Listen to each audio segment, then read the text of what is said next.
What's going on, everybody? Welcome to your 9th Android tutorial for the new Boston.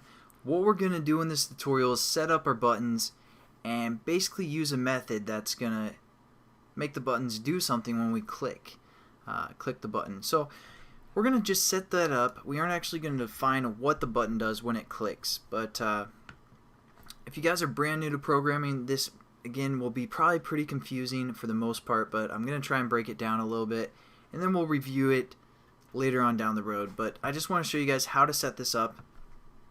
Now what we've done, we set up two variables called add and subtract. They're both the type button, so they're button variables. And then we set up a reference to the XML again by the findViewById method. Now also within this onCreate method, so it'll be the second bracket up within there, this is where we're going to set up our OnClickListener. So basically a button needs to set up an OnClickListener, and within the parameter, or basically what that's looking for is a OnClickListener, and the OnClickListener is going to use the method OnClick. I know it's kind of confusing, but I just want to kind of talk about it or tell you guys what it does or what it's looking for the most part before we get into it. So again, like I said, since we imported the button class from the package of the 2.2 Android platform, we can use some of the methods from the button class. So how we use a method is we use our variable name, such as add, which again is a button, we hit period or dot, and then we have all these methods we can choose from. And there's one called set OnClickListener. So this is where we're going to set our OnClickListener. As you can see, it takes in an OnClickListener within its parameters. So we're going to set that up. Now we don't have an OnClickListener yet, so we're going to set up a new one. And you do that by saying new, and it comes from the view class, so we're going to say new view.onClickListener. And again, Eclipse helps you out, so it's going to be this first choice, view.onClickListener, and it's a method, so that's why there's parentheses right there. We're going to click that, and when you click that, it's going to set up the onClick method as well. So that's what's really nice about Eclipse, and it sets up this onClick method. So when our button's clicked, it's going to do what's ever within these brackets right here.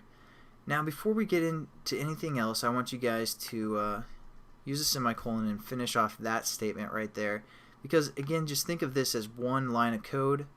For the most part, this whole line is basically one line of code, and so you got to finish it off with a semicolon. Now that probably looks really confusing to brand new programmers, and you're like, what is all this junk?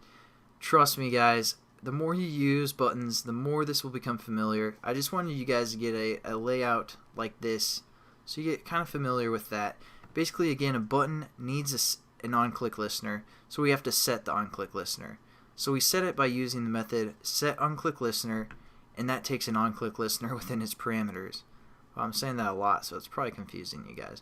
But since we didn't have one, we had to set up a new one right here, and we kind of defined it by, or there's an onClick method that we can use, and again, this is where we're going to actually make our button do something.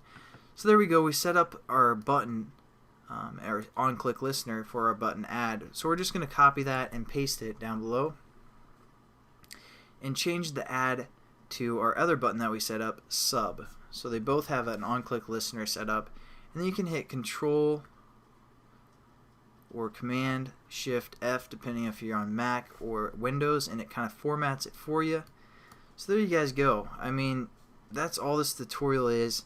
I know it's probably not of much help, because especially for you guys, you new guys, because it looks so complicated, and it really does for the most part if you guys are new, but you guys will get familiar with this, especially as we go on throughout the series. I'll kind of explain, give you guys some more detail. I just don't want to throw on all the information at once. But there you go. That's basically all this tutorial is. Again, thanks for watching, guys, and I hope to see you guys in the next tutorial. We're actually going to make these buttons do something. So I'll catch you guys then. Have a good one.